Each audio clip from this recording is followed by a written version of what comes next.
Bonjour et bienvenue pour notre tour d'horizon économique, géopolitique et boursier. Les indices boursiers ont donc validé des signaux techniques baissiers moyen terme. On n'est pas simplement dans la consolidation, on va dire la correction d'un petit excès de dernière accélération. On a clairement cassé des supports comme les moyennes mobiles à 100 jours, notamment sur Francfort qui sert de précurseur avec un DAX qui a déjà reperdu plus de 10% depuis ses sommets.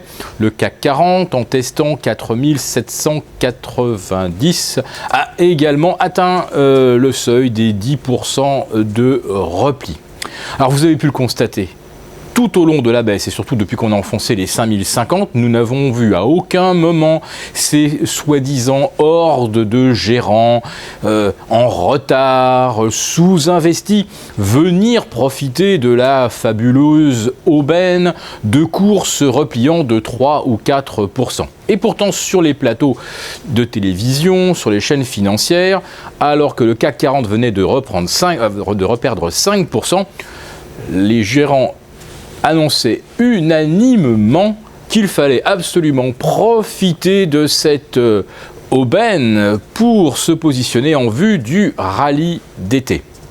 Alors, on vient de reperdre 10%. Est-ce que cela a véritablement compromis la tendance haussière de fond? Non, évidemment non. Mais là, c'est simplement en traçant des canaux graphiques. Parce que si l'on regarde du côté des marchés obligataires, évidemment là, oui, on a atteint un zénith historique. Vous prenez des Bund qui sont repassés de 0,05 à 0,95 et demi mardi soir. Vous avez des OAT qui se négocient maintenant à 1,30 contre 0,33 mi-avril. On voit bien que la tendance a changé sur le marché obligataire et que surtout les calculs de primes sur les actions doivent être complètement revus. Mais pour l'instant, il n'en est rien.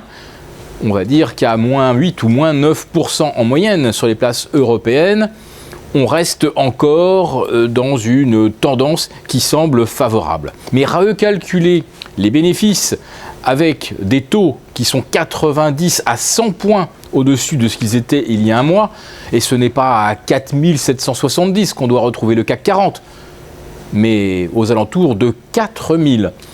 Le DAX allemand, actuellement au-delà des 11 050, 11 100, pourrait chuter normalement en dessous des 10 000. Mais le coup d'envoi de cette baisse n'a pas encore été donné. Tout simplement parce que l'on va tout faire évidemment à court terme pour empêcher les indices de rentrer, comme on dit, en territoire de correction. On va donc essayer de leur donner un petit coup de pouce pour qu'ils repartent, donner l'illusion que le marché va bien connaître son rallye d'été, que la Fed ne montera pas ses taux cet automne, etc., etc. Et c'est lors de cette remontée que l'on devrait théoriquement voir se gonfler les volumes à la baisse, ce que nous n'avons pas encore vu pour l'instant. À part des séances très volatiles où on a échangé 5 milliards, les séances de baisse n'ont rarement donné lieu à des échanges dépassant les 4 milliards d'euros. Donc pour l'instant, il n'y a pas encore de départ des flux qui sont arrivés massivement janvier, février, mars. Mais c'est sur la remontée qu'il faudra absolument surveiller justement ce phénomène volume. Et pour prendre un petit peu une image, si tout a pu monter en même temps de novembre 2011 jusqu'à mai 2015, eh bien tout rebaissera en même temps. Les marchés obligataires, l'or évidemment, puisque dans un premier temps, si l'on a des chutes brutales des marchés, on aura des débouclements de levier concernant tous les actifs, mais l'or a une marge de 6 ou 7% de baisse potentielle avant de véritablement compromettre des records historiques. N'oublions pas que l'or s'exprime en dollars, mais qu'en euros, il est encore bien au-delà de ses planchers annuels. Donc, surveillez également l'or. S'il revenait aux alentours de 1120, ce serait une bonne occasion de se placer dans l'optique d'une correction moyen ou long terme sur les actions.